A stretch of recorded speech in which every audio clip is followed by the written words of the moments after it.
कदाचित तुलसी पौधे के आविर्भाव का दूसरा चरण संपन्न होने का समय आ गया। तो अब प्रभु घटनाओं का क्रम आगे बढ़ा रहे हैं। इतना कठोर तप किया और अब योग्य कन्या को ढूंढने का कार्य भी स्वयं मुझे ही करना होगा।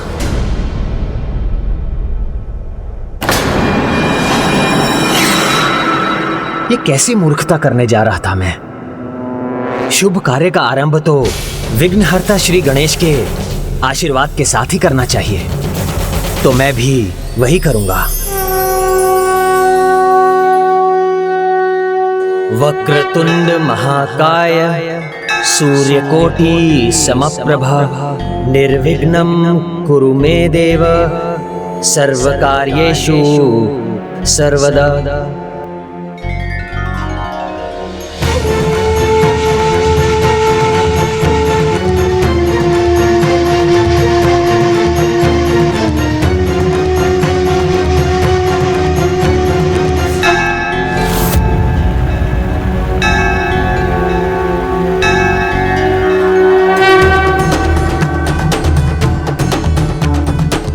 विघ्नहर्ता गणेश, अब तो उसने आपकी सहायता की गुहार भी लगाई, तो अब कैसा विलंब?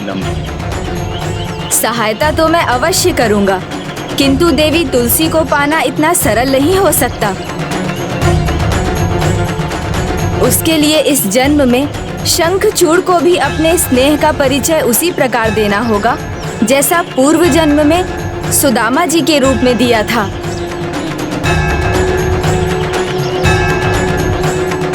हे प्रभु गणेश जी, कहां किस दिशा में जाऊं?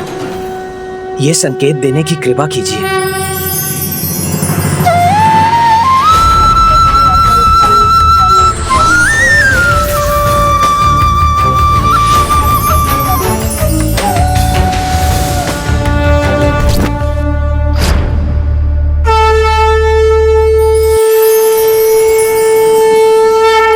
मुझे मेरा संकेत मिल गया। धन्यवाद प्रभु, आपको कोटि कोटि नमन। मुझे अवश्य ही इसी दिशा में आगे बढ़ना चाहिए।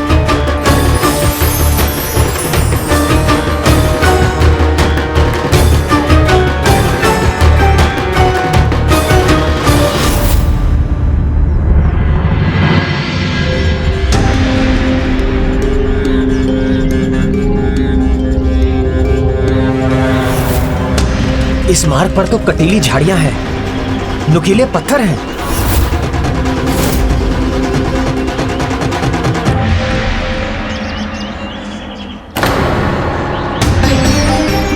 किंतु जब जीवन में कुछ बड़ा करना हो तो ऐसी बाधाओं को तो पार करना ही होता है, तभी सफलता प्राप्त होती है।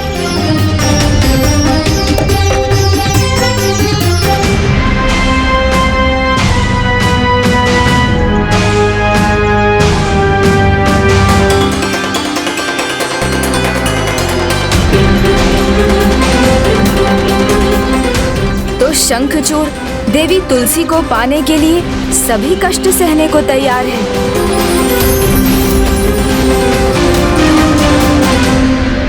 उस दिव्य आभा ने तो यहीं आने का संकेत दिया था, किंतु यहाँ तो कोई नहीं है। जय गणेश जय गणेश जय गणेश देवा माता कदाचित वो अब वहाँ है। पिता महादेवा।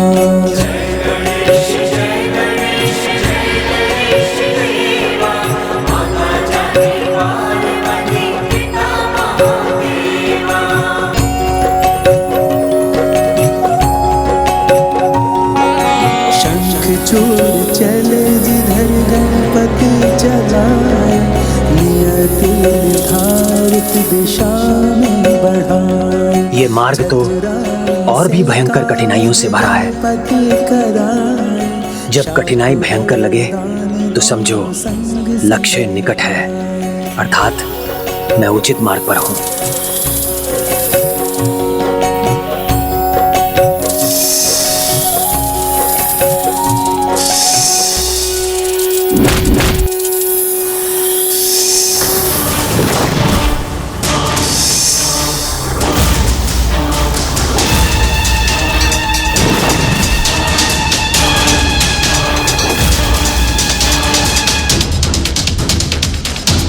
निशस्त्र रहकर भी वो सभी संकट से जूझने के लिए तत्पर है।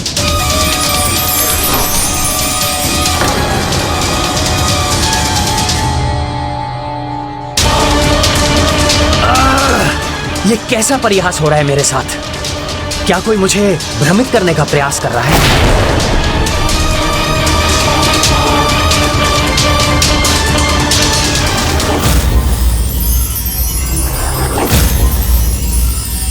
ओह, तो वो दिव्य ऊर्जा वहां है और कोई तो है जो ध्यान मग्न भी है।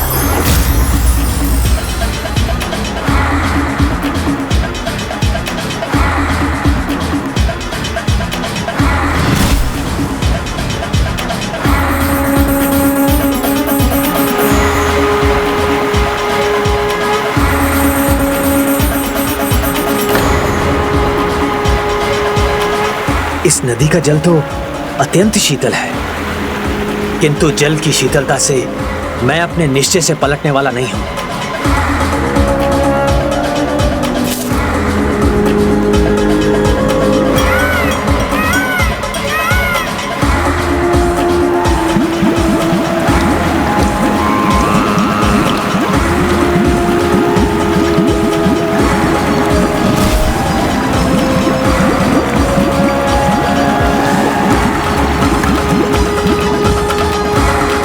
शंखचूड़ तो इस परीक्षा से भी पीछे नहीं हटा।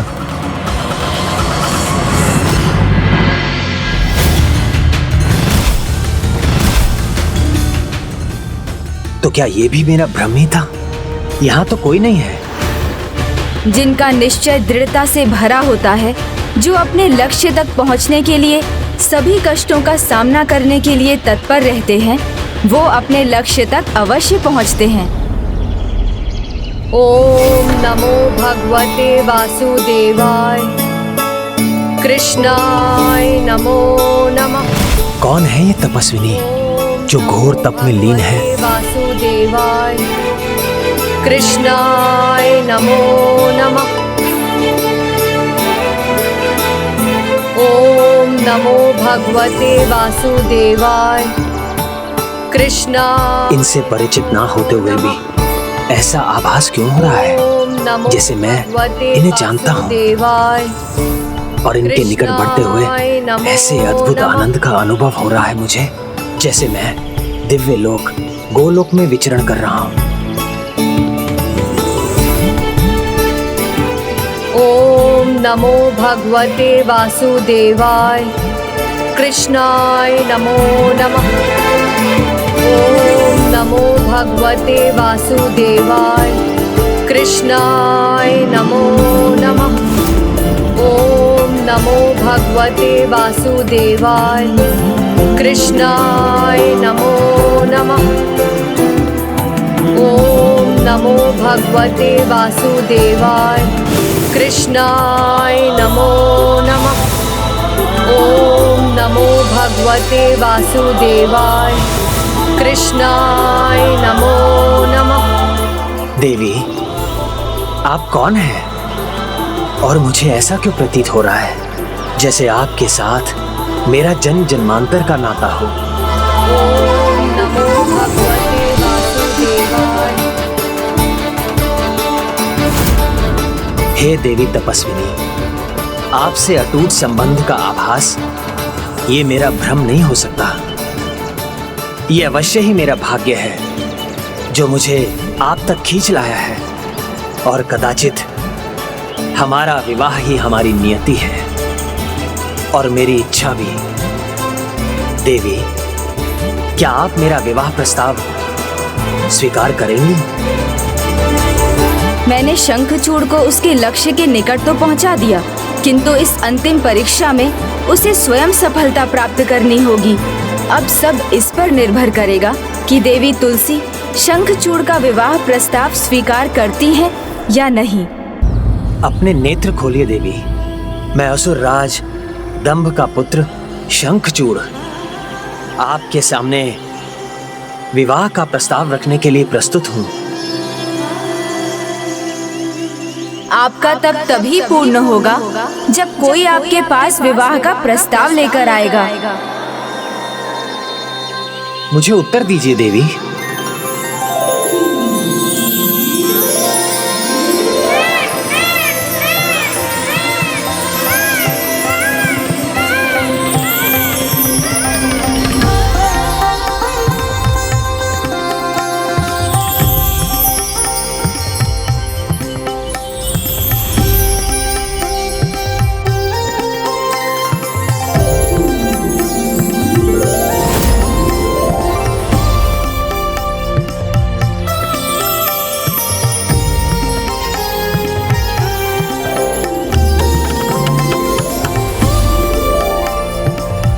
इन देवी को देखकर तनिक भी ऐसा नहीं लग रहा कि जैसे आज मैंने पहली बार इन्हें देखा है।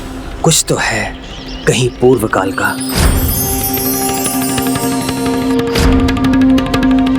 कौन है ये कैसा आभास है? क्या मैं इन्हें पहले से जानती हूँ?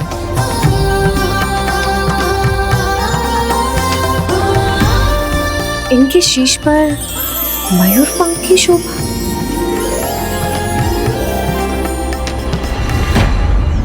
शीश पर मयूर पंख और गले में माला पहन लेने से ना कोई प्रभु श्री परम कृष्ण बन सकता है और ना ही मेरे मन मंदिर में मेरे आराध्य का स्थान ले सकता है। आपने उचित कहा देवी।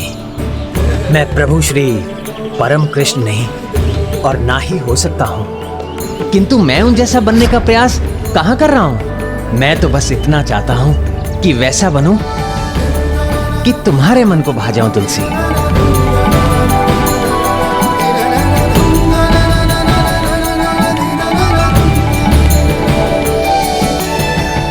किंतु इतना अवश्य समझ गया हूं कि नियति ने ऐसा रास रचाया है और हम दोनों को मिलाया है।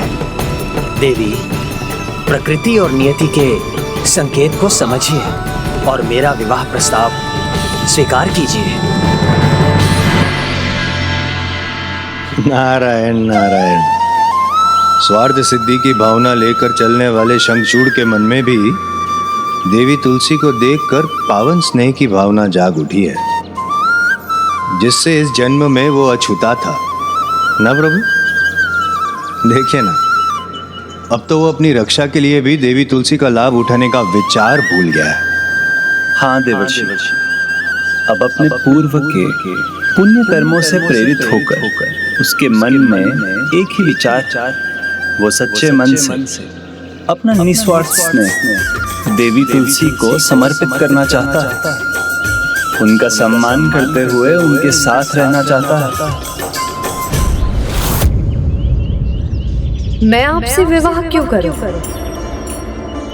भीतर बाहर से जो सुंदरता का सागर हो, जिसे बस निहारते जाने का ही मन करे।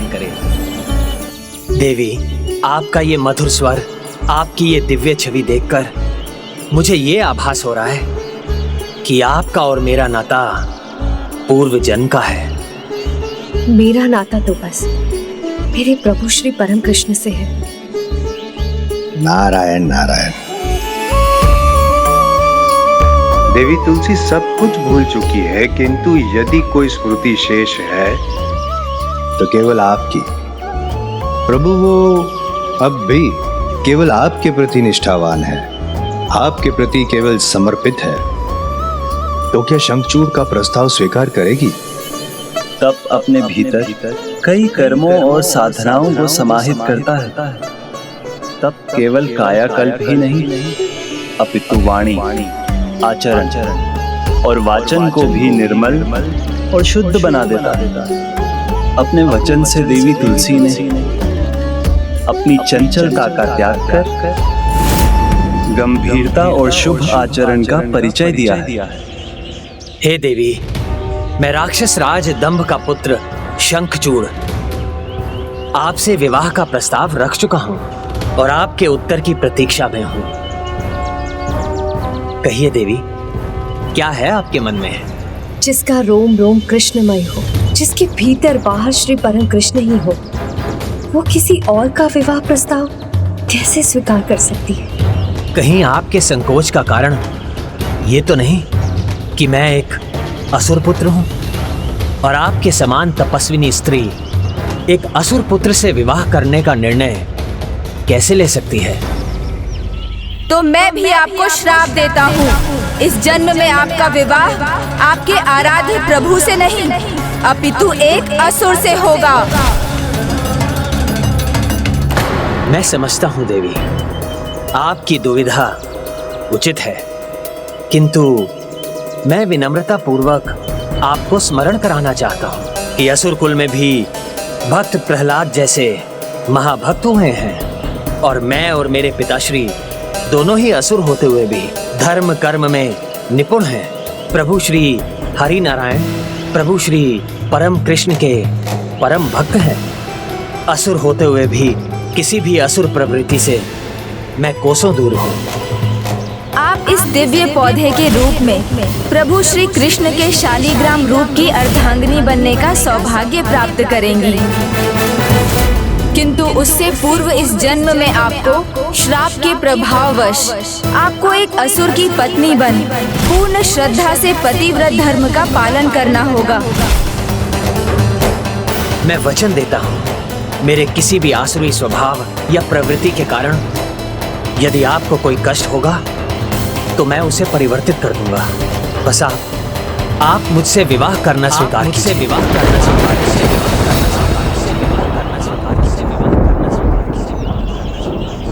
मुझे स्वीकार है, मुझे स्वीकार है, मुझे स्वीकार है, मुझे स्वीकार है।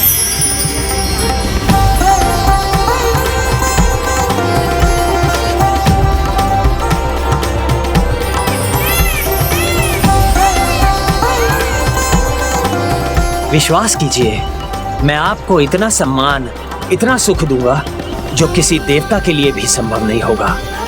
आपको कोई कमी नहीं होने दूंगा। आप मेरा विवाह प्रस्ताव स्वीकार कीजिए। मैं आपका प्रस्ताव स्वीकार कर चुकी हूँ। मैं महाराज धर्मध्वज की पुत्री तुलसी आपसे विवाह के लिए तैयार हूँ।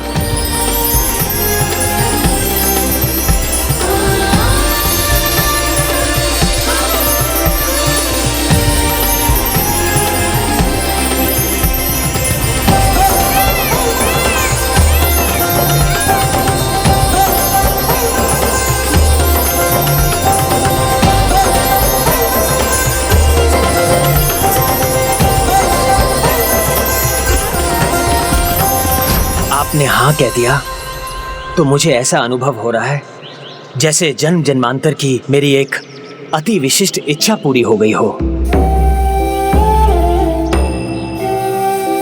और राधा ने तुम्हें जो श्राप दिया है सुदामा, वो तुम्हारे लिए भी वरदान ही होगा।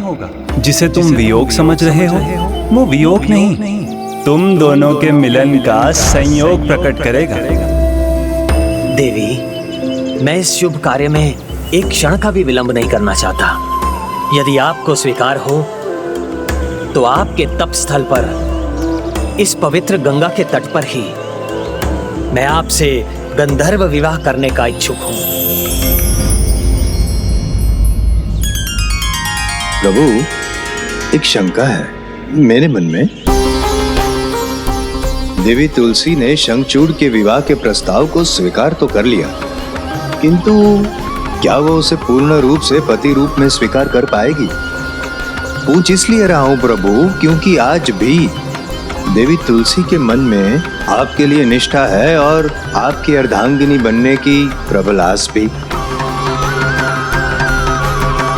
उनका पतिव्रत ही इस जन्म में देवी तुलसी की परीक्षा है, और इसी के परिणाम स्वरूप वो प्रभु गणेश जी के वरदान के अनुसार पावन तुलसी पौधे में परिवर्तित होंगी।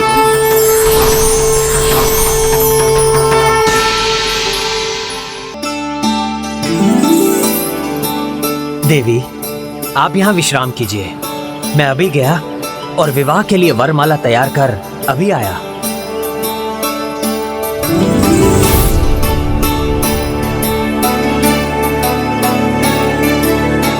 ये तो जैसे पहले प्रभु श्री परम कृष्ण की बांसुरी है।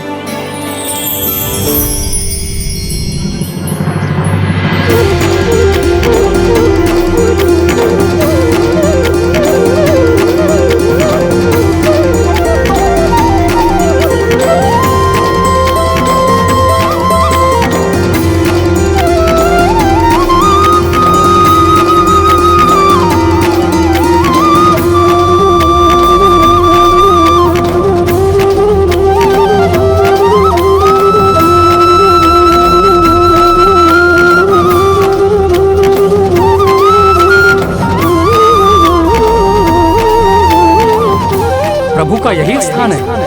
उन्हें कहाँ लेकर जा रही हो तुम? उनका स्थान और कहीं नहीं, मेरे साथ ही है और वो मेरे साथ ही रहेंगे सदा सदा के लिए। एक दिन ना स्वयं प्रभु मेरे पास आएंगे। तब ही एक ऐसा मार्ग है जिस पर चलकर मनुष्य कुछ भी प्राप्त कर सकता है। प्रभु, मेरी वास्तविक तपस्या तो अब आरंभ होगी। प्रभु, मेरे हृदय में तो बस आपका ही स्थान था, किंतु मैं भी आपके हृदय में वास कर सकूं। उसके लिए मुझे अपने हृदय से आपकी अर्धांगिनी बनने की इच्छा को त्याग कर शंखचूड़ को अपने पति के रूप में हृदय में बसाना होगा। तभी मैं अपने पतिव्रत धर्म का पालन कर सकती हूँ। और शंखचूड़ से विवाह के उपरांत आपका और मेरा संबंध केवल भक्त और भगवान का संबंध होगा। प्रभु,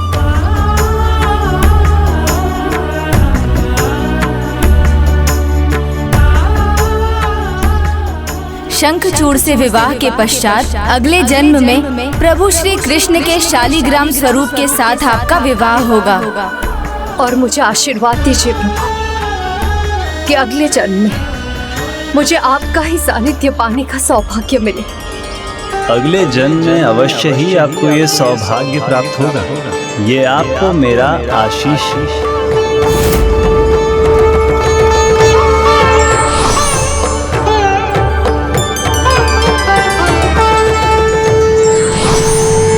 देखिए देवी, मैंने कहा था ना मैं शीघ्र लौटूंगा, तो लौट आया।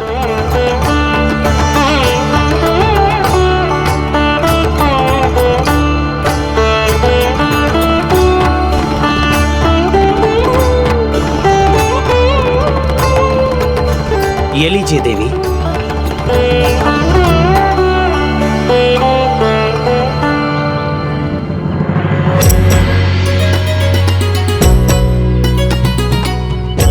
मैं मां गंगा के इस पवित्र तट को, इस पावन स्थल को, जिसमें आपके तप की शक्ति है, इन पेड़ पौधों को जिन्होंने आपकी भक्ति का अनुभव किया है, वायु को, सूर्य को और जो भी हमें देख रहे हैं, उन सभी को साक्षी मानकर आपको अपनी धर्म पत्नी के रूप में स्वीकार करता हूं।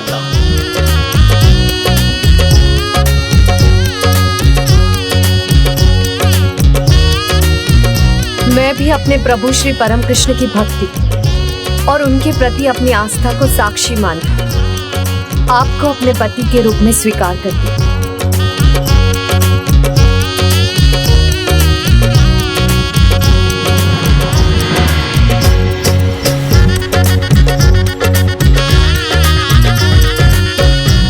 देवी, आपने मुझे वरमाला पहनाकर मुझसे विवाह ही नहीं किया है, आपने तो मुझे अपने साथ का वरदान दिया है। मैं तो आपको पाकर धन्य हो गया। तुलसी, तुलसी, तुलसी। कि तुम्हारा विवाह एक पतिव्रता नारी से होगा और जिस दिन तुम्हारा विवाह उससे होगा, मेरे दूसरे वरदान के अनुसार उसी दिन तुम्हें कृष्ण कवच प्राप्त होगा। अब वो समय आ गया है जब कृष्ण कवच प्रदान करने का वरदान फलीभूत होगा।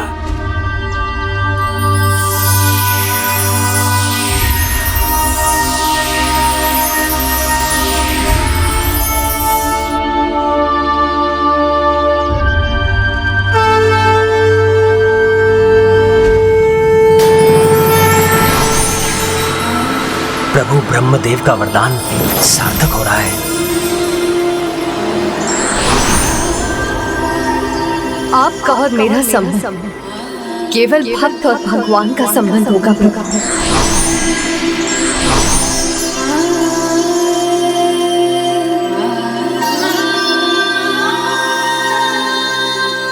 अद्भुत। आपने मेरे लिए इतने सुंदर उपहार की रचना की है। स्वामी, क्या आपको ये भा रहा है? अवश्य, अति सुंदर है। मैं इसे पाकर अत्यंत प्रसन्न होऊंगा।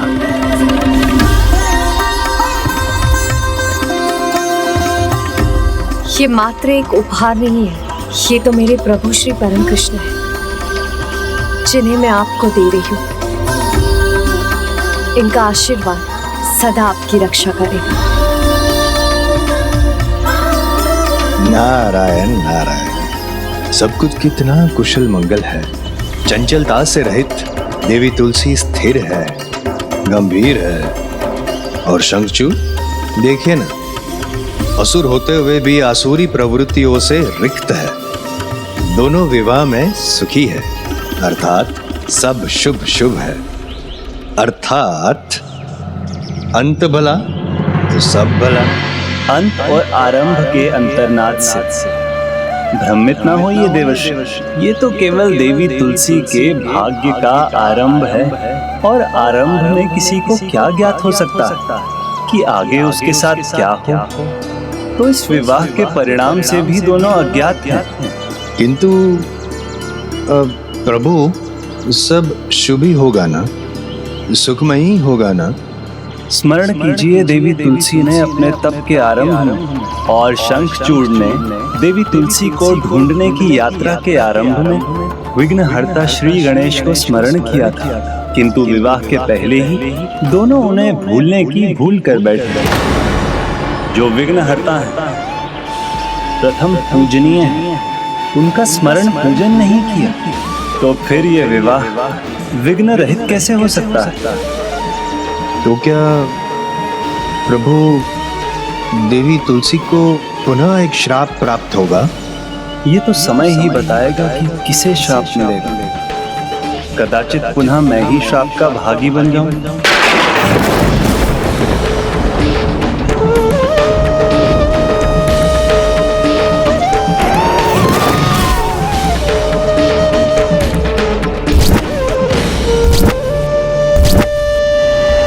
शंखचूड़ की जय, युवराज शंखचूड़ की जय, युवराज शंखचूड़ की जय, युवराज शंखचूड़ की जय, युवराज शंखचूड़ की जय।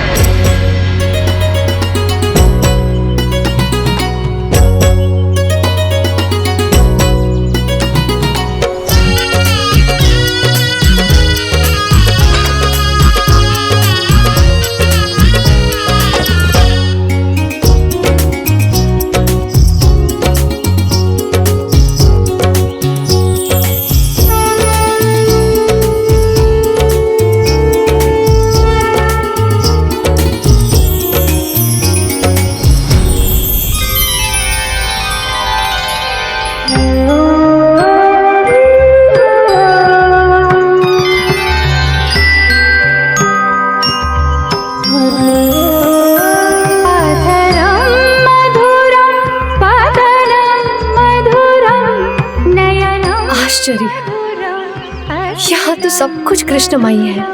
यहाँ तो चारों ओर मेरे प्रभु कृष्ण ही कृष्ण है। मधुराधिपतिरखिलं मधुरं वचनं मधुरं चरितं मधुरं वसनं मधुरं वलितं मधुरं चलितं मधुरं भ्रमितं मधुरं दलितं मधुरं आदितं मधुरं मधुराधिपति। प्रभु श्री हरि नारायण की प्रतिमा। आज मेरे लिए बड़ा ही गौरव और आनंद का दिन है। आज मेरा पुत्र और पुत्र वधू दोनों अपनी तपस्या पूर्ण कर विवाह के उपरांत यहाँ लौटे हैं, इसलिए आज भव्य आनंद उत्सव होना चाहिए। तैयारी करो। क्षमा कीजिए पिताश्री, अभी यहाँ कोई उत्सव नहीं हो सकता। मेरा अर्थ है पिताश्री, सर्वप्रथम हमें प्रभु पूजन कर उनका आशीर्वाद लेना चाहिए, उसके बाद ही उत्सव का आयोजन होना चाहिए। युवावस्था और चंचलता दोनों एक दूसरे के पर्याय हैं। तुम्हारे स्थान पर कोई अन्य होता तो उत्सव को प्राथमिकता देता, किंतु अद्भुत हो तुम। आसुरी प्रवृत्ति के कारण जो भूल हम करने जा रहे थे, तुमने यहाँ आते ही हमें इतनी बड़ी भूल करने से रोक दिया, हमें धन्य कर दिया पुत्री। शुभ कार्य का आरंभ हरि नाम से ही होना चाहिए। प्रणाम प्रथम पूज्य गणेश जी।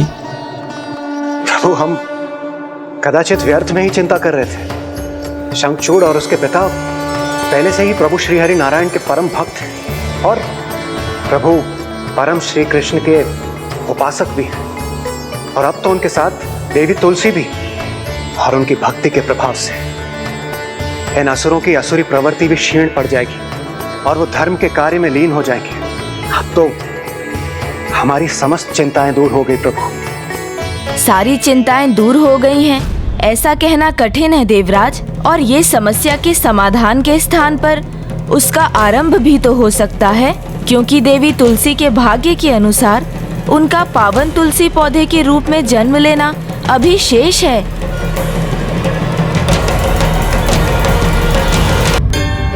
ओम नमो भगवते वासुदेवाय कृष्णाय नमो नमः। ओम नमो भगवते वासुदेवाय कृष्णाय नमो नमः।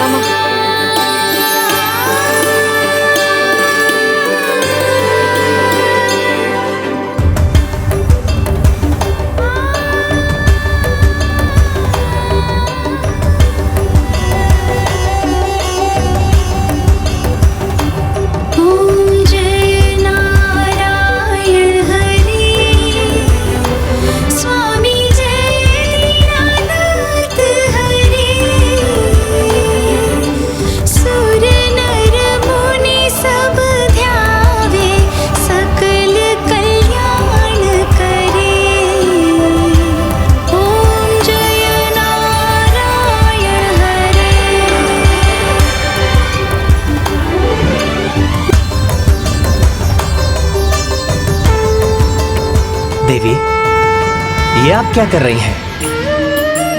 एक असुर की आरती उतार रही हैं? असुर नहीं स्वामी, जब मैं आपको देखती हूँ तो मुझे आप में एक प्रखर बुद्धि संपन्न महाविद्वान दिखाई देते हैं, जो बड़ी कुशलता से अपनी प्रजा का नेतृत्व करने में समर्थ है। मुझे एक तेजस्वी राजपुत्र दिखाई देते हैं, जो अपने तेज का विस्तार कर महानतम राज्य स्थापित कर सकते हैं। मुझे एक अति बलशाली महायोद्धा दिखाई देते हैं, जो अपने राज्य की सुरक्षा सुनिश्चित कर सकते हैं। और मुझे एक अति निष्ठावान पति का पत्नी प्रेम दिखाई देता है। ऐसे पति जो अपनी पत्नी के सुख के लिए कुछ भी कर सकते हैं।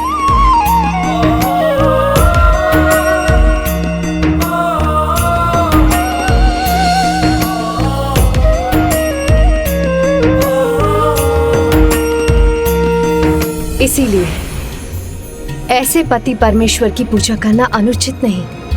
पति का परमेश्वर होना तो पत्नी की परमेश्वरी शक्ति से ही संभव है।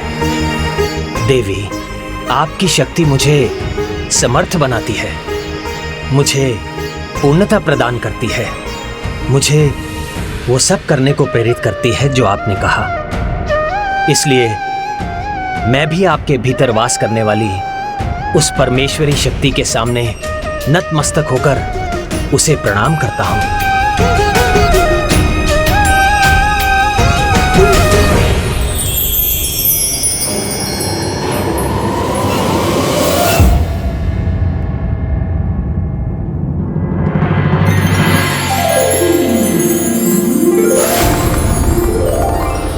प्रभु, असुर होते हुए भी कितना धर्मनिष्ठ और सदाचारी है ये।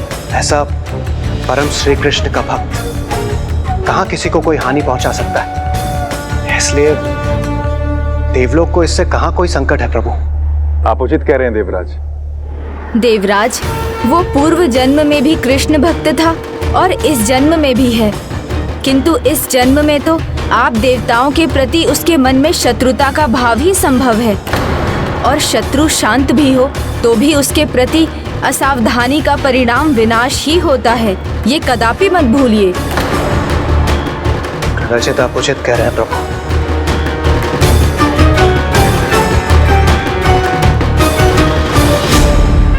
नारायण नारायण। प्रभु, यदि शंखचूड़ का आचरण ऐसा ही रहा तो ब्रह्मांड के इतिहास में जन्म लेने वाला शंखचूड़ श्रेष्ठतम असुर होगा। जिसका जैसा स्वभाव होता है वो समय आने पर अवश्य दिखाई देता है। असुर है तो उसका आसुरी स्वभाव भी तो दिखाई देगा। किंतु आपका भी स्वभाव है ना देवर्षि, जो कुछ भी हो रहा है उसमें अपनी उत्सुकता दिखाने का, अपने शब्दों से संकेत पहुंचाने का। तो अब आपको भी अपने स्वभाव का परिचय देने का समय आ गया। अब जो होने वाला है उसमें आपको भी अपना भाग निभाना है। मुझे प्रभु?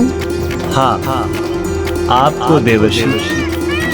अब तक आप जो देवी तुलसी के साथ हो रहा था उसी का ध्यान रख रहे थे, किंतु अब ध्यान रखना ही नहीं, उसके आगे भी कुछ करना है। और उसके लिए आपको असुर गुरु शुक्राचार्य के पास जाना होगा।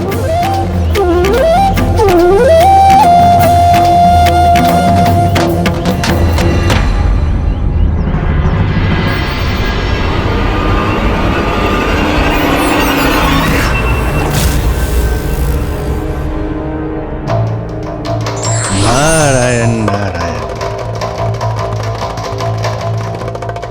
प्रणाम असुर गुरु शुक्राचार्य। प्रणाम देवर्षि। अकारण तो आप यहाँ कदापि नहीं आए होंगे, तो बताइए आज आपके आने का कारण क्या है? नारायण नारायण। कारण अकारण ऐसे ही, बस ऐसे ही?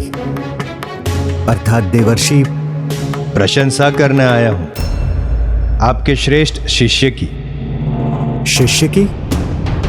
शंखचूड़ ऐसा श्रेष्ठ, ऐसा अद्भुत आचरण करने वाला असुर अनूठा उदाहरण है असुरों में।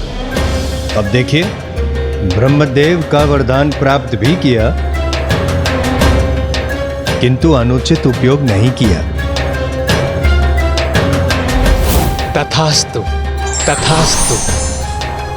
उसकी भक्ति अनुपम है, धर्म के प्रति उसकी निष्ठा, श्रद्धा अनोखी है।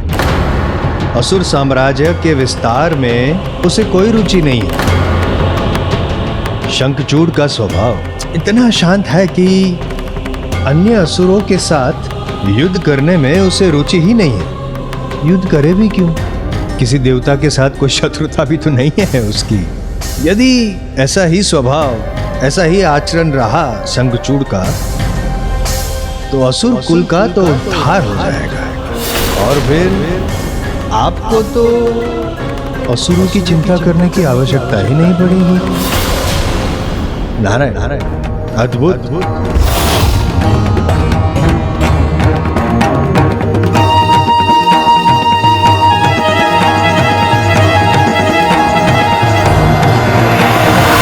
नारायण नारायण। प्रभु, आशा रखता हूं कि मैंने अपना भाग निभा लिया।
एक प्रखर बुद्धि संपन्न महाविद्वान दिखाई देते हैं, जो बड़ी कुशलता से अपनी प्रजा का नेतृत्व करने में समर्थ है। मुझे एक तेजस्वी राजपुत्र दिखाई देते हैं जो अपने तेज का विस्तार कर महानतम राज्य स्थापित कर सकते हैं। मुझे एक अति बलशाली महायोद्धा दिखाई देते हैं जो अपने राज्य की सुरक्षा सुनिश्चित कर सकते हैं। स्वामी ब्रह्मा प्रकट तुमसे, सब जन तुमको पूजे, सेठी सब तुमसे। ओम जय नारायण हरे, तुम दया के सागर। पुत्र, मेरे विचार से इतना भार पर्याप्त है। पिताश्री, जो पर्याप्त है उससे आगे बढ़ने वाला ही अपनी शक्ति की सीमा से आगे बढ़ना सीखता है, और मेरी भुजाएं तो कहीं अधिक शक्तिशाली हैं। पिताश्री, इसमें एक भार चक्र और जोड़ दीजिए। ऐसी शक्तिशाली भुजाओं का क्या लाभ जब उन्हें भीख मांगने के लिए ही उठनी हो।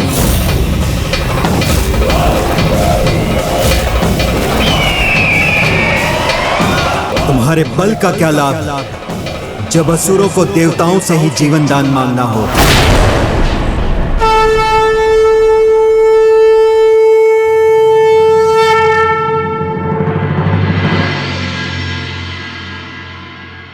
प्रणाम असुर गुरु।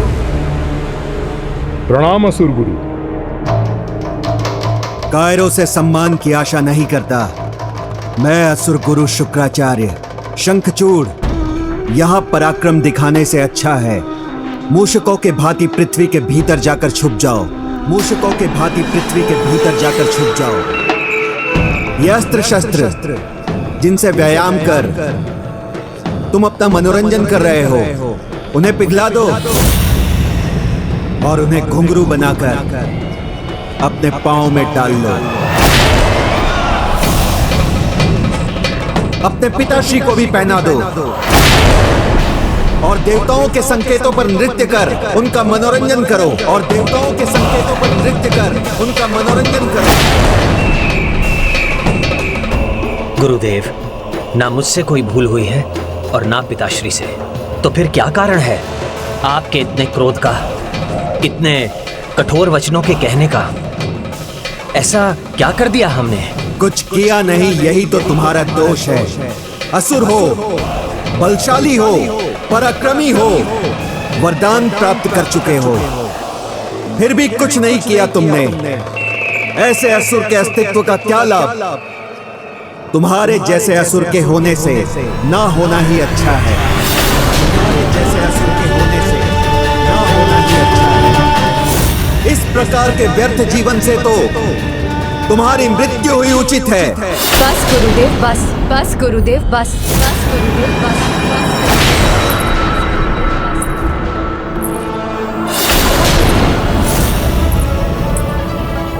महाराज दम की पुत्र वधु, राजपुत्र शंखचूड़ की अर्धांगिनी तुलसी का प्रणाम स्वीकार कीजिए।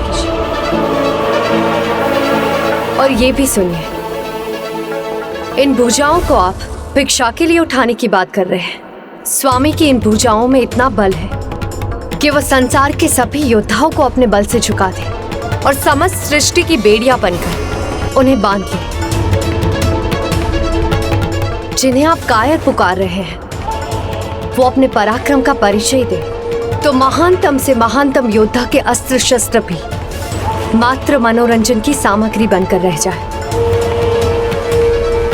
जिन पांवों में आप घुंघरू बांधकर मनोरंजन के लिए थिरकने की बात कर रहे हैं, स्वामी के ये पांव जहां पड़े वहां नृत्य का नहीं, वाद्य यंत्रों का नहीं, किंतु धरती के कंपित होने का नाद गूंज उठे। बस देवी तुलसी, बस।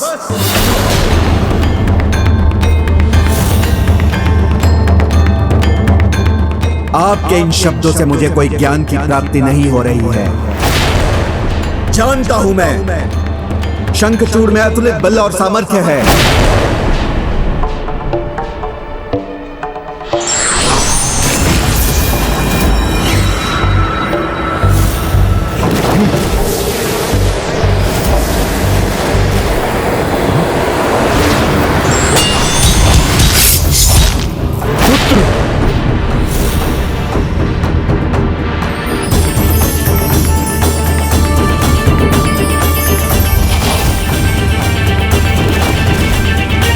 ऐसा बल, ऐसा सामर्थ्य व्यर्थ कर रहा है ये, तो क्या इसका जीवन व्यर्थ नहीं है?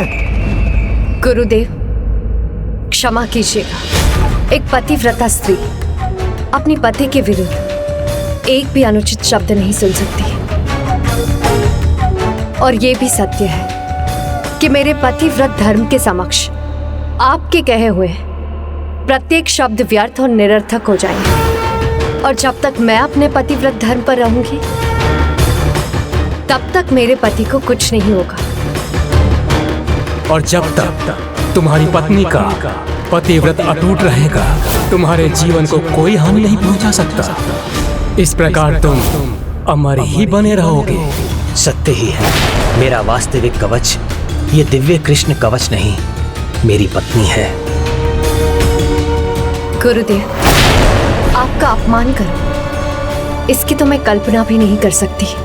किंतु मेरे समक्ष मेरे पति का अपमान, मेरे पतिव्रत धर्म का अपमान है, जो मेरे लिए असहनीय और आपके लिए अशोभनीय है। किंतु आप गुरु हैं, हम सब पर प्रथम आपका अधिकार है। हम सब आपके आदेश, सुझाव और आशीर्वाद के अभिलाषी हैं। उचित है, तो अब मैं गुरु के अधिकार से शंखचूड़ को सुझाव देता हूं कि उन्हें बल का प्रयोग कर असुर राज्य का विस्तार करना चाहिए। और मैं उसे आशीष देता हूं कि वो त्रिलोक विजेता बने, कि वो त्रिलोक विजेता बने। और मैं आदेश देता हूं कि मेरे सुझाव पर चलने में तनिक भी विलंब ना करे। यदि आपके क्रोध का यही कारण है, तो आप चिंता मत कीजिए गुरुदेव। मुझे विश्वास है शंखचूड़ हमें निराश नहीं करेगा। उससे आपकी जो अपेक्षा है वही मेरी भी इच्छा है। अभी इसका विवाह संपन्न हुआ है, इसलिए इसके अभियान में थोड़ा विलंब हुआ है। अब और विलंब उचित नहीं। मैं भी उचित समय की प्रतीक्षा में ही था, और आपके आदेश ने अभी इसी पल को उचित समय बना दिया। जब स्वयं ब्रह्मदेव के वरदान की शक्ति, पिता का आशीष और मेरी पत्नी के असीम पतिव्रत की शक्ति तथा गुरुदेव का मार्गदर्शन मेरे साथ हो, तो मेरे विजय अभियान के आरंभ को कौन रोक सकता है। मुझे विश्वास है कि अब मेरे त्रिलोक विजेता बनने में कोई बाधक नहीं बन सकता।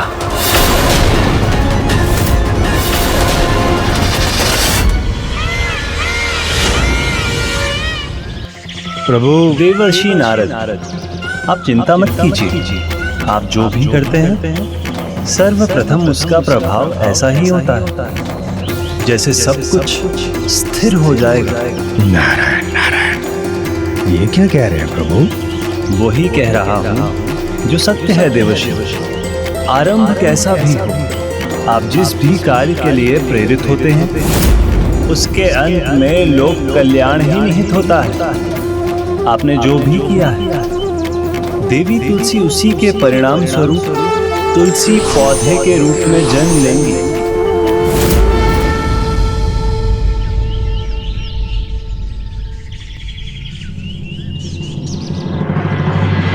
पुत्र जाओ और अपनी सेना के साथ भूलोक और पाताल लोक पर विजय प्राप्त करो। सेना की मुझे कोई आवश्यकता नहीं पिताश्री। भूलोक के मानवों और पाताल लोक के दानवों को पराजित करने के लिए मैं अकेला ही पर्याप्त हूं। मेरे अतिरिक्त यदि मुझे कुछ चाहिए तो वो आप सबका आशीर्वाद है।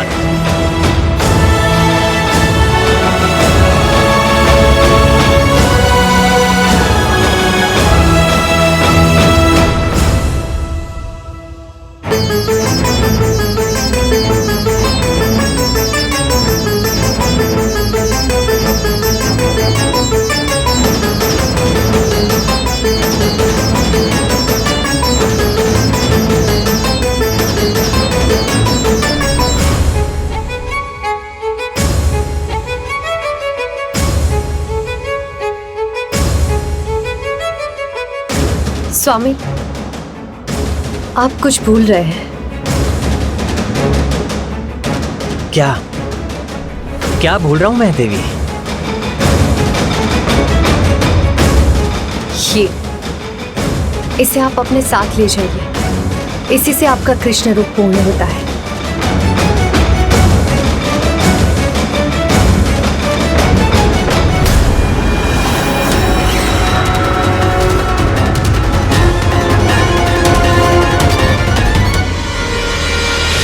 प्रिय, मुझे माता पिता और गुरु का आशीष तो प्राप्त हो गया, किंतु मेरी शक्ति का स्रोत आप हैं। यदि आप मेरे साथ रहेंगी तो विजय भी मेरे साथ होगी। आपके बिना मेरी विजय यात्रा अधूरी है।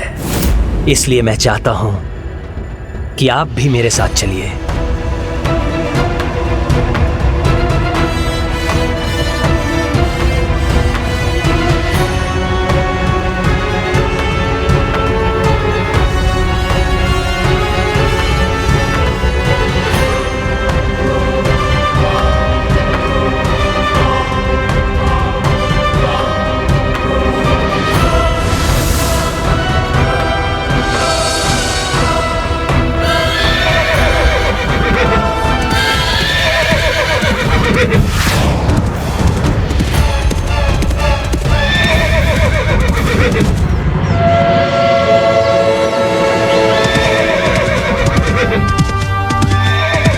ये हमारी विजय यात्रा का पहला पड़ाव है। ये पहला राज्य है जहां मैं अपना वर्चस्व स्थापित करूंगा।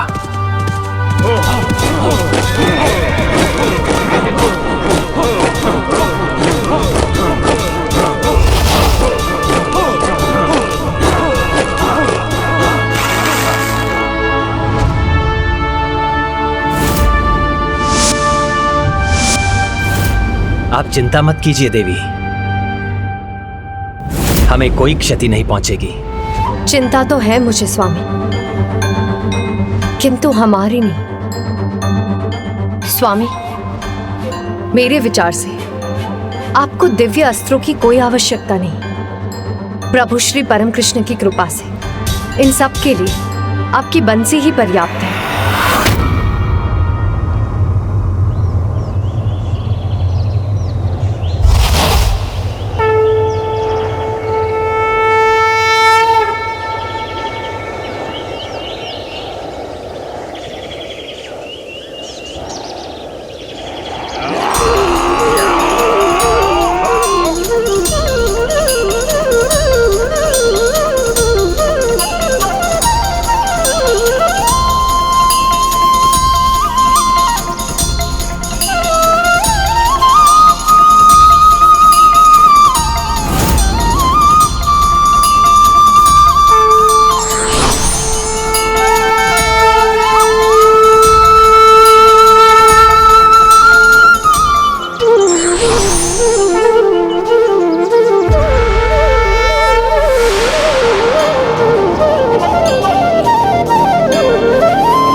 तुलसी को साथ लिए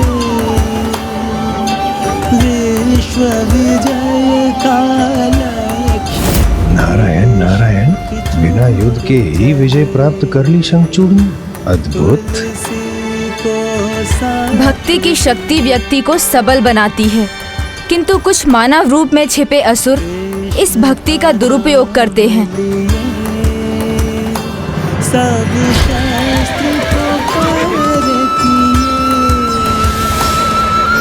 शंखचूड़ की मुरली पर सब शीश नवाए। सब विश्व को विजय किया।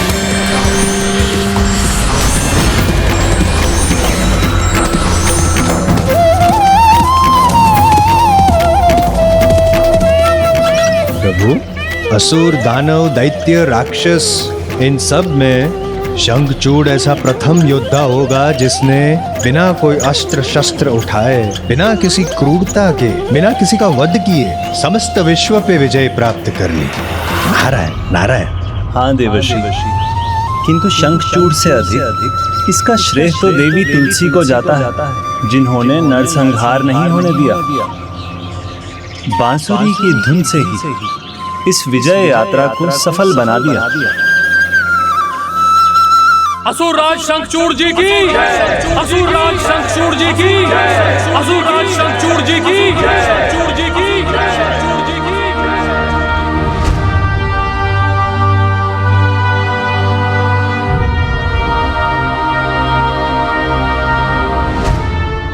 स्वागत है मेरे परम पराक्रमी पुत्र, स्वागत है पुत्री तुलसी। पुत्र शंखचूड़, तुमने भूलोक और पाताल लोक पर विजय प्राप्त की है, किंतु अभी भी विश्व सम्राट बनने में समय है। ये राज मेरे अधीन है, किंतु अब मैं इसे तुम्हें सौंपता हूं।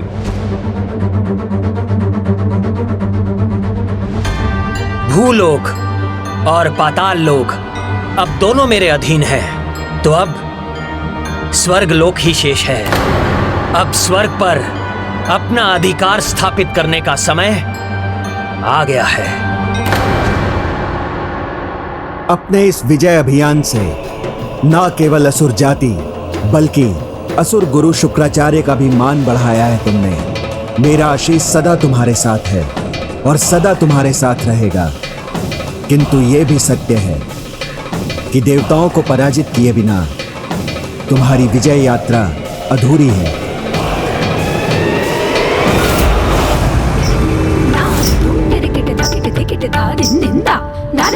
अति सुंदर, अति सुंदर, उत्तम उत्तम, अति सुंदर, अति उत्तम, अति उत्तम, अति मनोरम।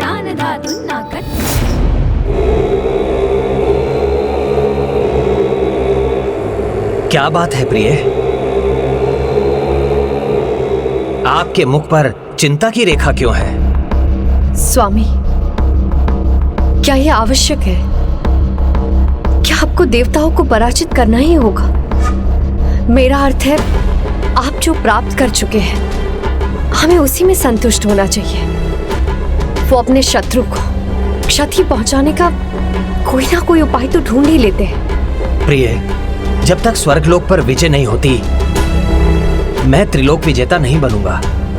और यदि मैं त्रिलोक विजेता नहीं बना तो गुरुदेव शुक्राचार्य के आदेश का पूर्ण पालन नहीं होगा और वो प्रसन्न नहीं होंगे। संभव है उनका क्रोध पुनः जागृत हो और वो फिर से मेरा अपमान करें। क्या आपको ये अच्छा लगेगा? नहीं स्वामी, आपका मान मेरा मान है, इसलिए यदि प्रश्न आपके सम्मान का है तो एक पतिव्रता नारी होने के नाते मैं आपको कदापि नहीं रोकूंगी। आपके विजय की कामना करूंगी। विजय तो मेरी ही होगी, उसकी चिंता मत करो प्रिय।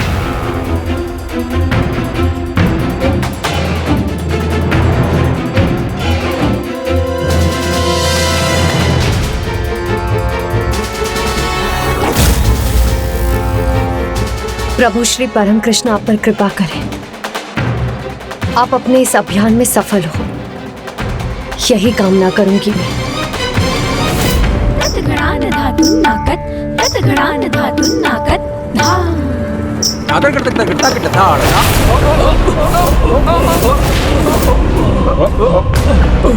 सावधान देवगण, स्वर्ग लोक पर किसी का आक्रमण है ये।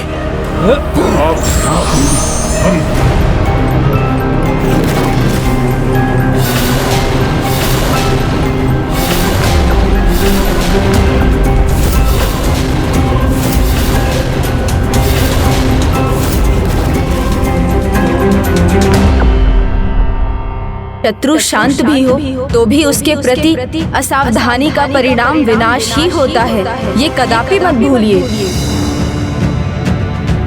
कोई ईश्वर जैसे वस्त्र पहन उसका स्वांग करता है तो कोई व्यक्ति के मन मस्तिष्क में ही स्वयं ईश्वर बनकर बैठ जाते हैं। शंखचूड़ जैसा असुर ही ईश्वर के प्रति अन्यों की भक्ति का दुरुपयोग कर सकता है।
देवताओं को अपनी माया में उलझाकर शंखचूड़ ने उनसे स्वर्ग का सिंहासन तो छीन लिया, किंतु नियति जो माया रच रही है उसे तो शंखचूड़ भी नहीं जानता कि विधाता के इस लेख के अनुसार संसार को सदा सदा के लिए एक वरदान प्राप्त होने वाला है।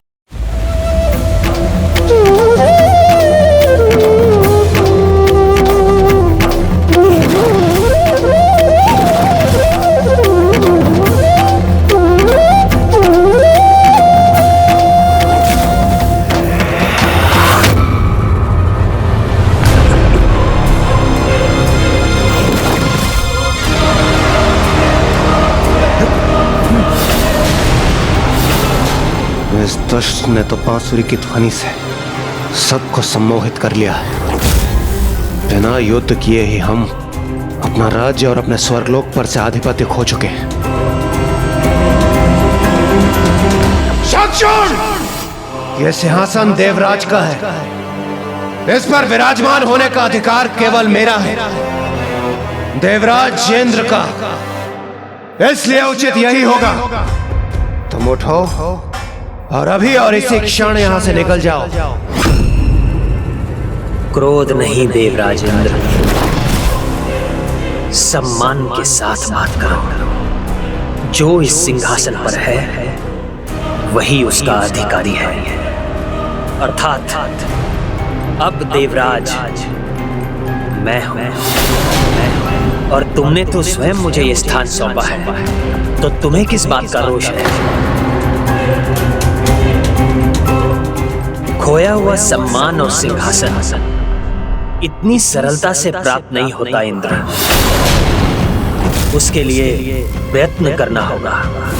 तो मैं प्रस्तुत हूं, ले सको तो ले लो पुनः अपना सिंहासन।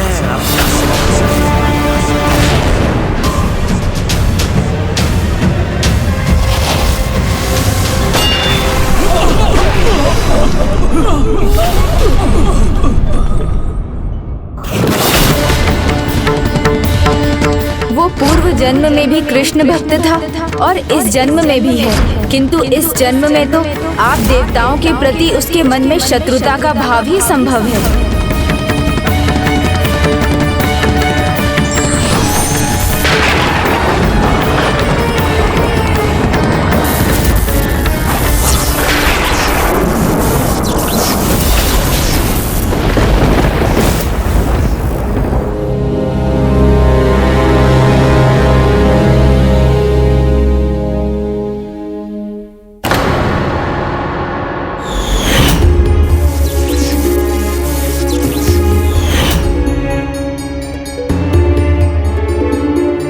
पुत्री, देवताओं के कोई भी अस्त्र शंखचूड़ को आहत नहीं कर सकते। जिस प्रकार उसने दोनों लोकों पे विजय पाई है, उसी प्रकार वो देवताओं पर भी विजय पाएगा। हाँ पिताश्री, किंतु एक पत्नी होने के नाते उनके लिए चिंतित रहती हूँ। बस वो कुशल रहे, सुरक्षित रहे और विजयी हो, यही कामना है मेरी प्रभु से। देवगण!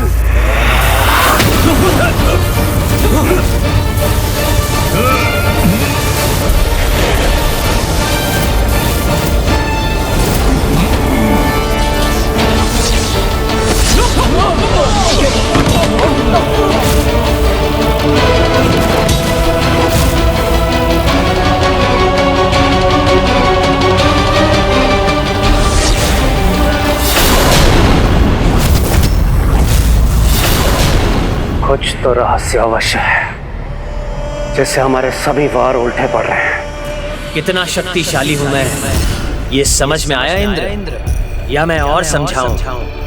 ये थी तुम्हारी पराजय, जिसका प्रमाण मैं हूं, तुम्हारे सिंहासन पर विराजमान। अब मेरे सामने नतमस्तक नहीं हुए तो उल्टे पांव देवलोक से बाहर निकलने पर विवश कर दूंगा। विघ्नहर्ता प्रथम पूज्य गणेश जी के कहे शब्दों का सार अब मुझे ज्ञात हुआ। एक असुर अपनी असुरी प्रवृत्ति कदापि नहीं त्याग सकता। असुर तो मैं हूँ और मुझे गर्व है अपने असुर कुल पर। पराजित तो तुम हो चुके हो इंद्र, और आज से तुम मेरी अधीनता में असुरों के समान रहोगे, अंधकारी गुफाओं में। इसलिए यदि कारागार में नहीं जाना चाहते तो जाओ, निकल जाओ यहाँ से और मेरे आदेश का पालन करो।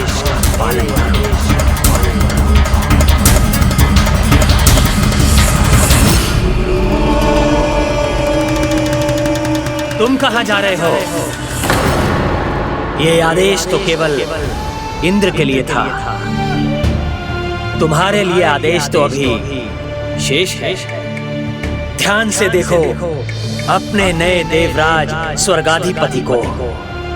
तुम सब मेरे अधीन हो और आज से मेरे आदेश का पालन करना तुम सबका धर्म है। पूर्णता के प्रतीक प्रभु श्री परम कृष्ण का भक्त हूं मैं। इसलिए मेरे राज्य में सभी को सुख, समृद्धि और संपूर्णता मिलनी चाहिए। किसी को भी कोई दुख नहीं होना चाहिए, ना कहीं सूखा होना चाहिए और ना बाढ़ का प्रकोप।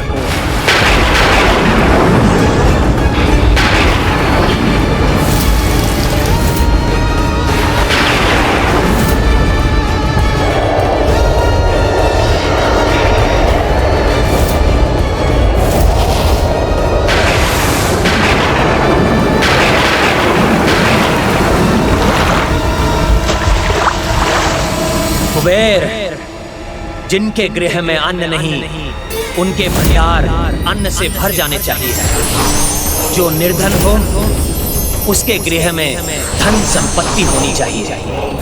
विश्वकर्मा, जिनके पास भवन नहीं, उन्हें भवन मिलने चाहिए। और जो अपने पांव पर चलने पर ही विवश हैं, उन्हें भी रथ मिलने चाहिए। कर्म कैसे भी हो, जो भी हो, उसका फल मात्र और मात्र सुख और संपूर्णता ही होना चाहिए।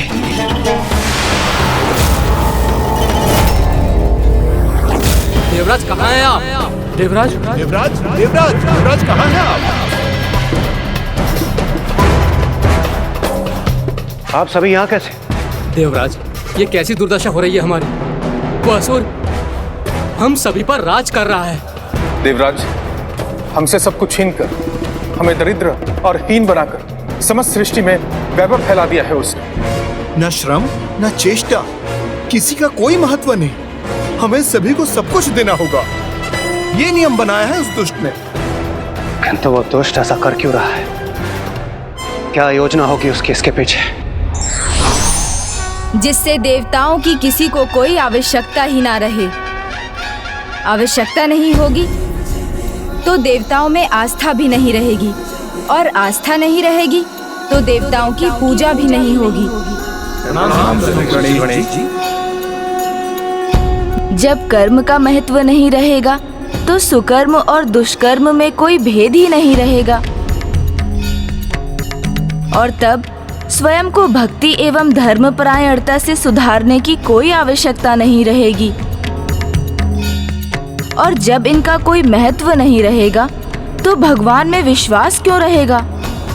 और भगवान में विश्वास नहीं रहेगा तो आसुरी प्रवृत्तियां फैलेंगी, मनुष्य भी आसुरी व्यवहार करेंगे।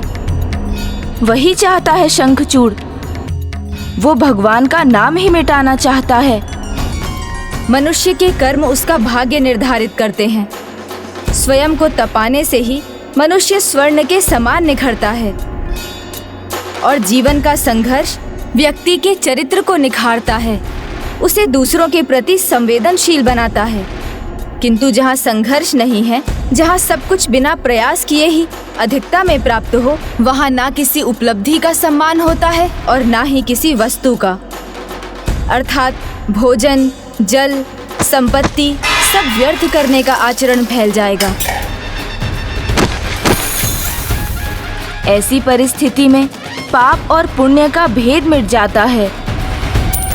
अधर्म और अधर्मियों की सत्ता स्थापित होती है। मनुष्य अनुचित आचरण के आदी हो जाते हैं। बुराई का फल ही ना मिले तो फिर बुरे कर्मों को करने में कैसा भय? इस प्रकार भय विहीन समाज में मनुष्य अच्छे बुरे का ध्यान किए बिना अधर्म करने के लिए स्वयं को स्वतंत्र मानेगा। इसलिए शंखचूड़ संपूर्णता का नहीं, अधर्म का विस्तार कर रहा है, जिससे देव पूजा रोककर सभी शंखचूड़ की ही पूजा करने लगे। त्रिलोकाधिपति भगवान शंखचूड़ की जय जय।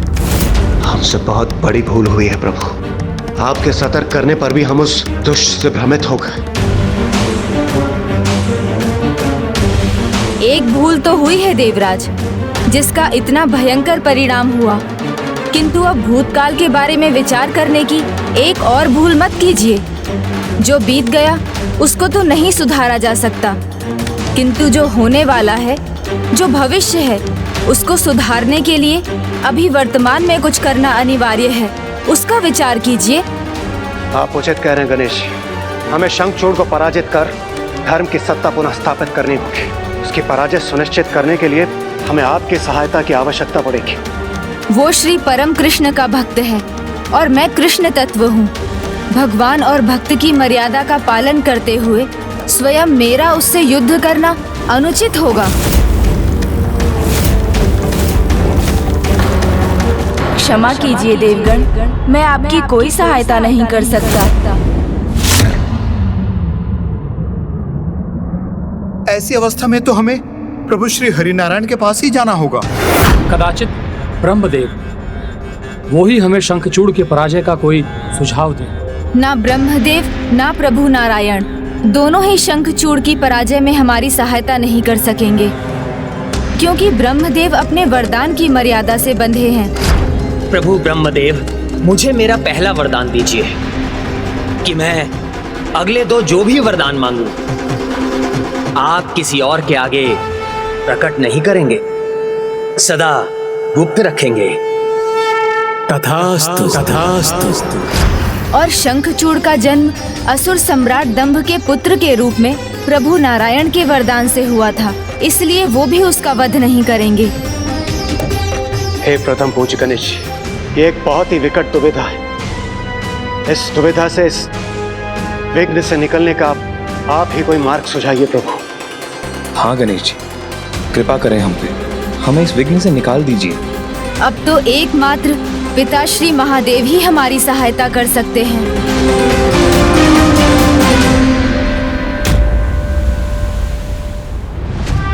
विराजिए पिताश्री। स्वागत है पिताश्री। देखिए, आपके पुत्र ने आपकी सभी इच्छाएं पूर्ण कर दी। त्रिलोक विजेता बन गया हूं मैं, और अब स्वर्ग लोक पर भी हमारा अधिकार है। स्वर्ग लोक के सिंहासन पर विराजमान आप मुझे आशीर्वाद दीजिए पिताश्री।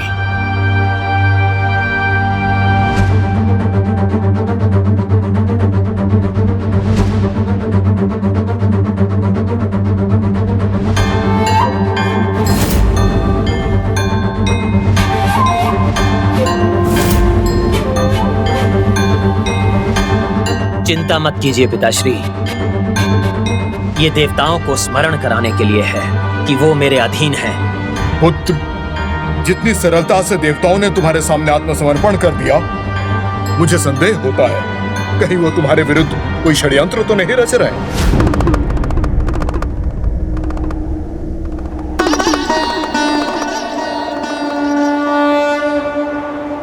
देवगण, मैं आपकी इस समस्या में कोई सहायता नहीं कर सकता।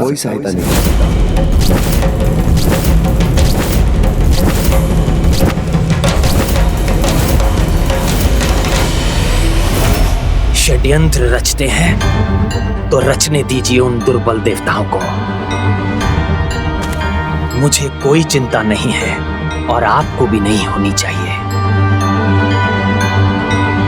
जब तक ब्रह्मदेव का वरदान मेरे साथ है, तुलसी के पतिव्रत का कवच प्राप्त है, तब तक मुझे कोई पराजित नहीं कर सकता, ना ही कोई रोक सकता है। स्वयं महादेव भी नहीं, महादेव भी नहीं, महादेव भी नहीं, महादेव भी नहीं, महादेव भी नहीं।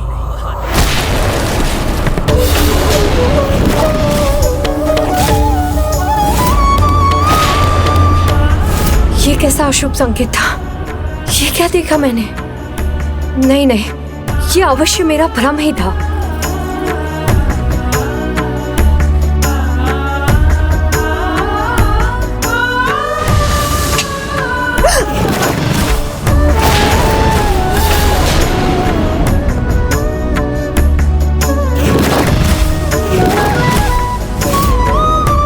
अब ये रक्त रंजित युद्ध भूमि क्यों दिखाई थी मुझे?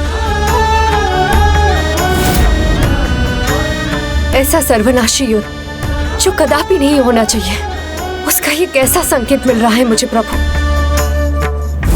देवाधिदेव महादेव, जिनकी शक्ति सर्वोच्च है, अनंत है, जिनसे कोई पार नहीं पा सकता, जिनकी क्रोधाग्नि से कोई बच नहीं सकता, क्या तुम उनकी क्रोधाग्नि से भयभीत नहीं? सर्वोच्च है वो, मानता हूं, किंतु उनकी शक्ति का मुझे कोई भय नहीं। यदि वो मेरे कार्य में हस्तक्षेप करेंगे तो वो भी मुझे रोकने में असफल होंगे। इस परिस्थिति में मैं हस्तक्षेप क्यों करूं? क्यों जाऊं? क्यों करूं उसका वध? शंखचूड़ ने आप देवताओं से कुछ नहीं छीना। जो भी उसे प्राप्त हुआ वो आप ही ने उसे स्वयं दिया है, और अभी तक उसने दंडित होने के लिए ना कोई ऐसा अधर्म किया, ना मुझे कोई चुनौती दी जिसके कारण मैं स्वयं उससे युद्ध करूं और उसका अंत करूं।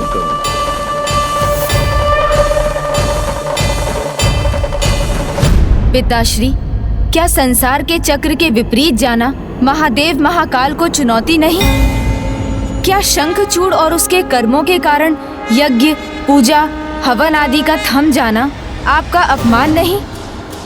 धर्म और कर्म का त्याग करवाकर क्या मनुष्यों की हिंसक प्रवृत्तियों को बढ़ाना, उन्हें व्यसनी बना देना, उनमें मदिरा, कामुकता आदि को बढ़ाना, क्या ये उसका अपराध नहीं? और ऐसा महाअपराध करने वाला शंखचूड़ क्या कठोर दंड का आपके द्वारा उसके अंत का भागी नहीं? पुत्र, धर्म कर्म करने या उनका त्याग करने के लिए प्रत्येक मनुष्य स्वयं उत्तरदायी है। अपने विवेक का प्रयोग कर, उचित अनुचित में भेद कर, प्रत्येक अवस्था में सुकर्म करने का चुनाव भी मनुष्य को स्वयं ही करना पड़ता है।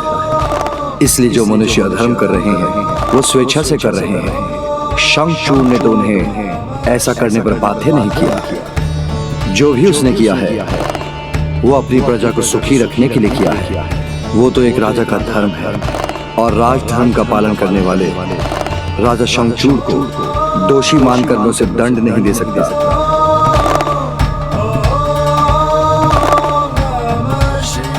सर्वप्रथम हमें उसे ज्ञात कराना होगा कि जिसे वो अपनी प्रजा का सुख मान रहा है उसके कारण अधर्म का प्रचार हो रहा है। यदि ये ज्ञात होने पर भी उसमें कोई सुधार नहीं आया, तब ये उसका अपराध होगा, जिसके कारण वो कठोर दंड का भागी बनेगा।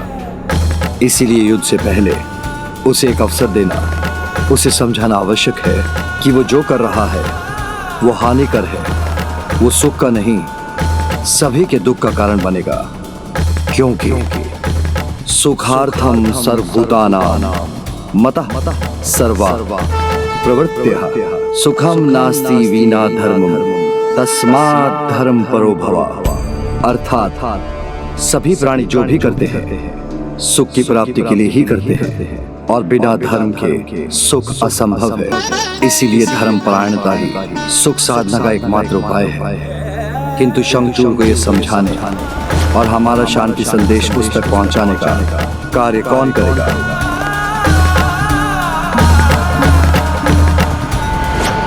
ये तो सर्वथा उचित कहा है पिताश्री ने, एवं ये शांति संदेश तो मेरे लिए भी एक सुनहरा अवसर होगा स्वयं शंखचूड़ के मुख से उसके वरदान के रहस्य को जानने का। किंतु स्वामी, वो असुर तो देवताओं का विरोधी है, इसीलिए किसी भी देवता के मुख से कुछ भी कहा जाएगा वो कदापि नहीं सुनेगा।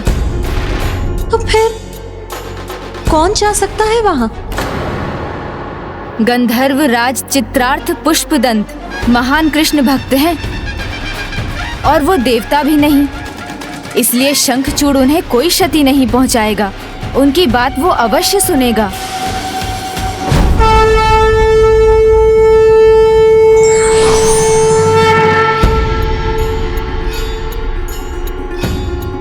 प्रणाम प्रभु, मैं आपके आदेश का पालन करूंगा। कल्याण हो। हे बुद्धिनाथ प्रथम पूज्य गणेश जी, आप मेरा मार्गदर्शन करने की कृपा कीजिए। आप मुझे बताएं कि मैं किस प्रकार उस असुर को उसकी भूल का आभास करवाऊं। शंखचूड़ के साथ वार्तालाप में जब भी आपको किसी उलझन का सामना करना पड़े तो आप मेरा स्मरण कर लीजिएगा। मैं आपकी दुविधा मिटाने में आपकी सहायता करूंगा। अकारण तो नहीं आए होंगे आप, तो कहिए कौन हैं आप और क्या कहना है आपको? मैं गंधर्वराज पुष्पदंत आपके लिए महादेव का शांति प्रस्ताव लेकर आया हूँ। प्रभु ने मुझे आपको सचेत करने के लिए भेजा है कि आप जो भी कर रहे हैं उससे धर्म की हानि हो रही है, अतः आप उसे रोक दीजिए। आप स्वर्ग का त्याग कर पाताल लौटिए। यदि ऐसा ना हुआ तो महादेव आपसे युद्ध करने के लिए विवश हो जाएंगे।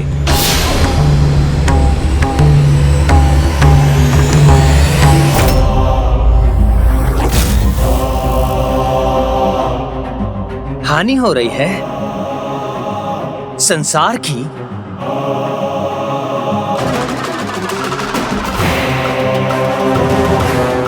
कैसे?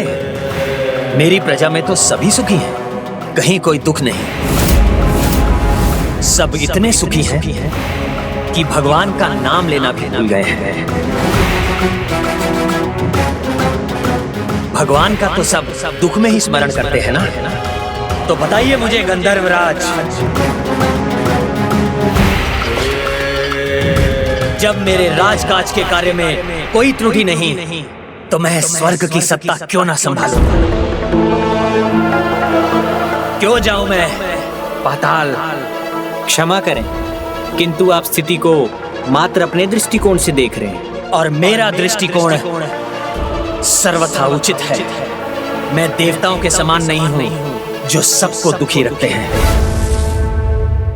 ताकि सभी अपने दुखों को मिटाने के लिए उनकी पूजा करें, उनके सामने गिड़गिड़ाएं। संकट को, दुखों को उनके मूल से ही मिटा चुका हूं मैं। इसी कारण कोई भी देवताओं को स्मरण नहीं करता। तो इसमें मेरा क्या दोष है? मैंने तो किसी को कष्ट नहीं पहुंचाया, मैंने तो बस अपना धर्म निभाया है, अपना राज धर्म।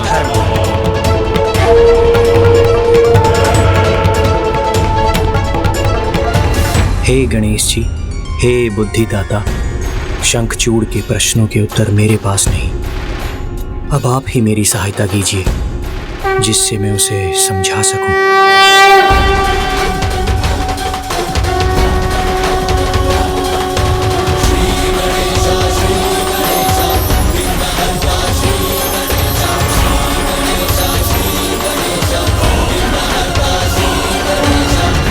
अति सर्वत्र वर्जिए। समय अनुसार सामान्य वर्षा तो आवश्यक है, किंतु अतिवृष्टि सब कुछ बहा ले जाती है और तब महामारी और रोग का प्रकोप बढ़ जाता है। सूर्य का ताप आवश्यक है, किंतु जब उस ताप की अति हो जाए तो वो सबको जलाकर नष्ट कर देता है और तब सभी प्राणी अन्न के एक एक दाने और जल की एक एक बूंद के लिए व्याकुल हो उठते हैं। इसीलिए अति से बचना चाहिए, उसका परिणाम सदैव हानिकारक होता है। आपके द्वारा अपनी प्रजा के लिए की जाने वाली भलाई की अति भी बुराई को जन्म दे रही है, उससे अधर्म और असंतुलन का विस्तार हो रहा है। आपसे भूल हो रही है नारायण भक्त शंखचूड़, बहुत बड़ी भूल। ईश्वर के प्रति आस्था और धर्म का पालन कुछ पाने की इच्छा से नहीं किया जाता। जिस प्रकार हम अपने बड़ों का आदर कुछ पाने की इच्छा से नहीं, अपितु उनके प्रति अपना आदर और सम्मान प्रकट करने के लिए करते हैं। यही धर्म है, यही सुकर्म है। किंतु आप मनुष्यों को यही विस्मृत कराना चाहते हैं। इसलिए आप अपनी भूल स्वीकार कीजिए शंखचूड़, और स्वर्ग का त्याग कर यहाँ से चले जाइए।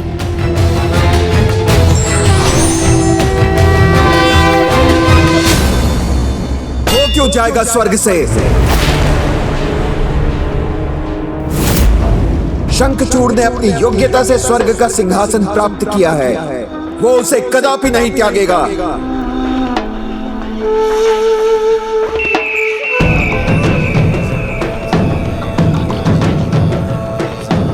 राजधर्म का पालन करना प्रत्येक राजा का धर्म होता है, वही शंखचूड़ कर रहा है। तो इसमें देवताओं को अधर्म दिखाई देने लगा? नहीं, अधर्म नहीं है ये, देवताओं का भय है, भय। क्योंकि अब शंखचूड़ ही नवीन देवता है, अब यहां उसका पूर्ण अधिकार है। इसलिए यहां जैसी इसकी इच्छा होगी वो वैसे ही अपना राजधर्म निभाने के लिए मुक्त है। उचित कहा गुरुदेव ने। मुझे देवताओं के अनुसार राजकाज करने की कोई आवश्यकता नहीं है। मैं अपनी इच्छा का स्वामी हूं, जो चाहूंगा वही करूंगा। मैं त्रिलोक का स्वामी हूं और मुझसे मेरा यह अधिकार कोई नहीं छीन सकता। स्वयं महादेव, स्वयं महादेव, स्वयं महादेव, स्वयं महादेव।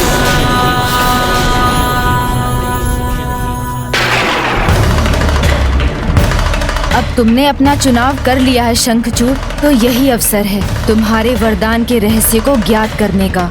स्वयं को देवता मानना बहुत बड़ी भूल है आपकी, क्योंकि इस भ्रम में आप महादेव के साथ युद्ध करने के लिए तत्पर हुए हैं। और महादेव के साथ युद्ध का एक ही अर्थ है, मृत्यु। मृत्यु मृत्यु मृत्यु की कोई चिंता नहीं है मुझे। आप फिर भूल कर रहे हैं। मुझे ज्ञात है कि आपको ऐसे वरदान प्राप्त हैं जिनके कारण आप स्वयं को सुरक्षित समझ रहे हैं, किंतु प्रभु महादेव के सामने ना आपके वरदान टिक सकेंगे और ना ही आप। मुझे क्या वरदान प्राप्त है ये तुम्हें ज्ञात नहीं। हाँ, ये तो उचित है, हमें तुम्हारे वरदानों का ज्ञान नहीं, किंतु अब ये रहस्य स्वयं तुम उजागर करोगे शंखचूड़। आपने सत्य कहा। मुझे नहीं ज्ञात कि आपको कैसा वरदान प्राप्त है, किंतु इतिहास का ज्ञान है मुझे। और कदाचित आप ये भूल रहे हैं शंखचूड़, क्योंकि आपसे पहले भी बहुत शक्तिशाली असुर हुए हैं। जलंधर, अंधक, अंधक और त्रिपुरासुर, उनको भी यही विश्वास था कि उनके वरदान ने उनको अजेय बना दिया है, किंतु उनका विश्वास असत्य प्रमाणित हुआ और भयंकर अंत हुआ उनका। जब उसके पाप की गागर भरी, तब नारायण का वरदान भी जलंधर को महारौद्र महाकाल भगवान शिव से बचा ना सका, और ना ही अंधक और त्रिपुरासुर को ब्रह्मदेव के वरदान ही सुरक्षित रख सके। प्रभु महादेव ने इतने शक्तिशाली वरदानों को निरर्थक बनाकर उन असुरों के वध का भी उपाय ढूंढ लिया। तो तुम उनके सामने कहां सुरक्षित हो? तुम्हारा तो वरदान भी इतना शक्तिशाली नहीं। शक्ति है मेरे पास, मेरे वरदान की एक नहीं, ऐसे 2 वरदान है मेरे पास, जिनके कारण महादेव तो क्या, तीनों त्रिदेव भी आ जाए तो मेरा अनिष्ट नहीं कर सकते। तीनों त्रिदेव भी आ जाए तो मेरा अनिष्ट नहीं कर सकते। ओह, कदाचित ये शंखचूड़ को उकसाकर उसके वरदान का रहस्य ज्ञात करना चाहता है। तुम्हारे वरदान की शक्ति तो तुम्हें ही ज्ञात है, किंतु जिस प्रकार तुम बोल रहे हो उससे तो ऐसा ही प्रतीत होता है कि तुम्हें अमरत्व का वरदान प्राप्त है। हाँ, हाँ, अमरत्व ही प्राप्त है मुझे। ऐसा वरदानी कवच है जिसके कारण मैं देवताओं के सामने अजय हूँ, और ऐसा शक्ति कवच है मेरे पास जिसने मुझे त्रिदेवों से भी सुरक्षित कर दिया है। बस इतना ही पर्याप्त है।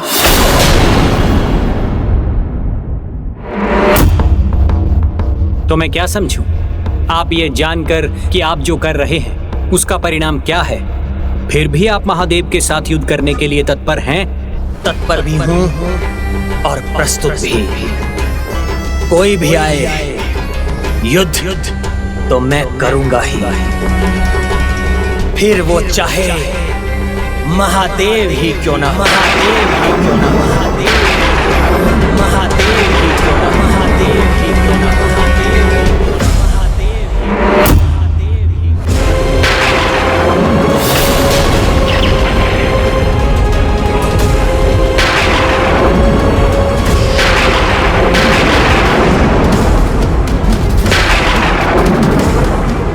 ये क्या था? मेरे हृदय को कंपित कर दिया इस भयंकर विद्युत ने।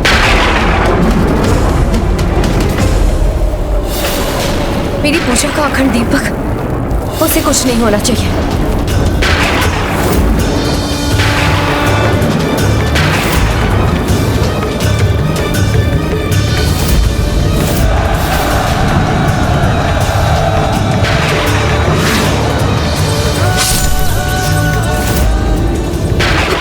कैसे दृश्य दिखाई दे रहे हैं मुझे।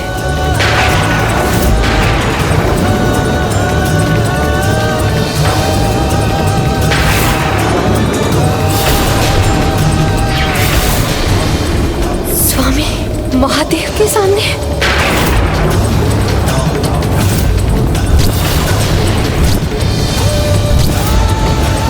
नहीं नहीं, ये नहीं होना चाहिए, कदापि नहीं।